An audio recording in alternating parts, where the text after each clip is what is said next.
اللہ پاک فرمائی زکات ورکے بندگان دغه عمل شروع کی چې څوک صاحب نصاب وګرځي فرضیت د زکات پر راشي بس د زکات ادایګي کوي نو دا د الله رب ذوالجلال دین دی او د خپل بندګانو ته ورکړی دا شریعت مطهره کا اقیموا الصلاة ته کا آتوا الزکات ته کو کتب علیکم الصیام دی او دا کرنگے کہ حج دا بیت اللہ شریف دے وللہ علی الناس حج البیت من استطاع الیہ سبیلا نو چکم یو حکم متوجی کیگی نو بندگان اغیط مستعد و تیار ناستوی ویدا دا اللہ رب ذوالجلال فرمان دے و دا اللہ حکم دے دا دی ادائیگی پکار دا کل اللہ رب ذوالجلال احکامات رولی گی داغی تعلق د انسان د بدن سره بدنی عبادتونه دي هر یو بنده لګیا دی دغه ستړی برداشت کوي هغه عمل هغه عبادت پوره کوي د الله رب ذوالجلال له جانب حکم راشي مالی عبادت ته ادایګي پکار ده بندگان لګیا شي هغه مالی عبادت پوره کوي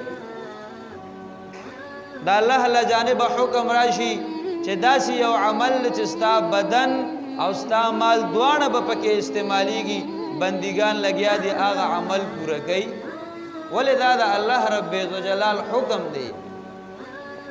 او الله پاک د بندگانو ذمہواری لګولې چې دا حکم دا په احسن او ښکلې طریقې سره سرته ورسوي چې الله رب ذوالجلال رضا شي او بنده د اجر او د ثواب مستحق وګرځي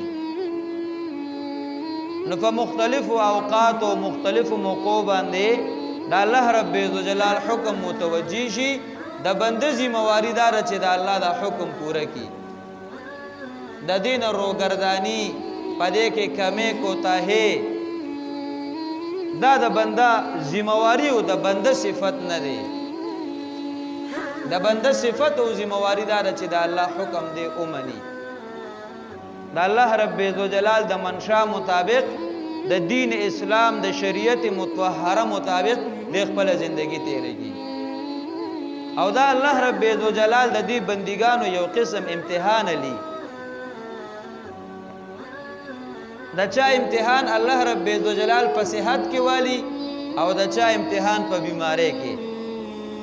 او د چا امتحان الله رب ذوالجلال په غریبۍ کې والی او د چا امتحان په مالداري کې والی په هر یو ساعت کې دا بنده په امتحان کې دی الله رب ذوالجلال ګوري چې دا بنده څه کوي حضور علیه الصلاۃ والسلام مبارک فرمایل چې یقینا دا دنیا حلوه حاضره حضور علیه السلام مبارک فرمایل دا دنیا خواږه ده او شنه ده نو خوږ او شین شي دا د انسان په طبیعت باندې ډېر صاف راځي ډېر مزیدار راځي او حضور علیہ الصلوۃ والسلام مبارک فرمایل چې زما امتیانو ګره دا یاد ساته دا دنیا خواږه او شنه ده خو الله پاک تاسو امتحان لري چې تاسو څه کوئ آیا تاسو په دغه دنیا پسې لګیږئ او کنه د الله رب ذوالجلال پر رضا او د الله په منشا پسې لګیږئ نو الله پاک د بندګانو امتحان لري چاله الله پاک مال ورکی امتحان دی د چا نه مال والی امتحان دی چاله الله صحت ورکړي امتحان دی چانه صحت والی امتحان دی هر ساعت کې بد الله پر رضا کې او د الله په منشا کې دا استعمالي چاله الله مال ورکړي دی دل پکار دی چې د الله پر رضا کې استعمالږي عائشہ صدیقہ رضی اللہ تعالی عنها حضرت معاویہ رضی اللہ عنہ وته یو لک او اتیا زر اشرفه رولې غلي یو لک اتیا زر اشرفه دا هغه دور خبره ده عائشہ صدیقہ رضی اللہ عنها خپل خادم ته هغه پیسې حواله کړلې او لګي لګي راخلا او د سحر د ټیم نه شروع شولا او د الله په نوم تقسیمېدل شروع شو یو لک اتیا زر روپے راغلي دي د عائشہ رضی اللہ عنها خواله حضرت معاویہ رضی اللہ عنہ را لګلې دي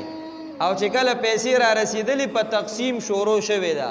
د ماخام ټیم را لې د عائشہ صدیقہ رضی اللہ تعالی عنها روزه وا د روجمات ټیم شو د روجمات د پاره مختصر صدا خوراک سه حاضر کړی شو عائشه رضی الله تعالی عنها هغه خپل خادم ته فرمایي چې د روجمات د پاره د دین علاوه نور سشتا هغه خادم ته فرمایي چې تاسو غټولې پیسې خرج کړي د دې لغون د خوراک نه علاوه نور اسم نشته دی دا خادم ته وی چې اے عائشه رضی الله تعالی عنها لږ خو به ځان له څه ایثار کړي چې د روجمات انتظام مزاله کړی وي عائشه رضی الله عنها ورته فرمایي ما ته د سره یاد نو تا به راته را یاد کړي و که نه هغه ټولې پیسې 1,80,000 اشرفې تمام په غرباو د الله په نوم باندې تقسیم کړي چې دغه مال د الله په نوم استعمال شي چې الله رانه خوشحاله شي نغیله الله مال ورکو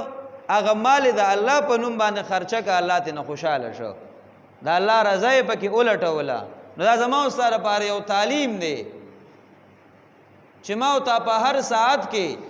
هغه به د الله رضا لټو چې الله رب ذوالجلال زمونږ نه خوشحاله شي چرته رانه الله پاک خفه نه شي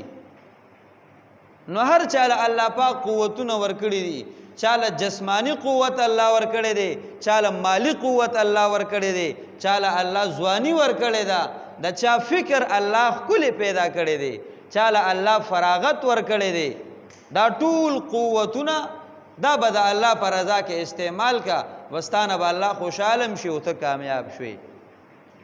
نو احکامات د الله پاک مختلف دا بنده ته متوجه کیږي خو د بنده ذمہواری څه ده چې دغه احکامات پوره کړي په دې به الله خوشحاله شي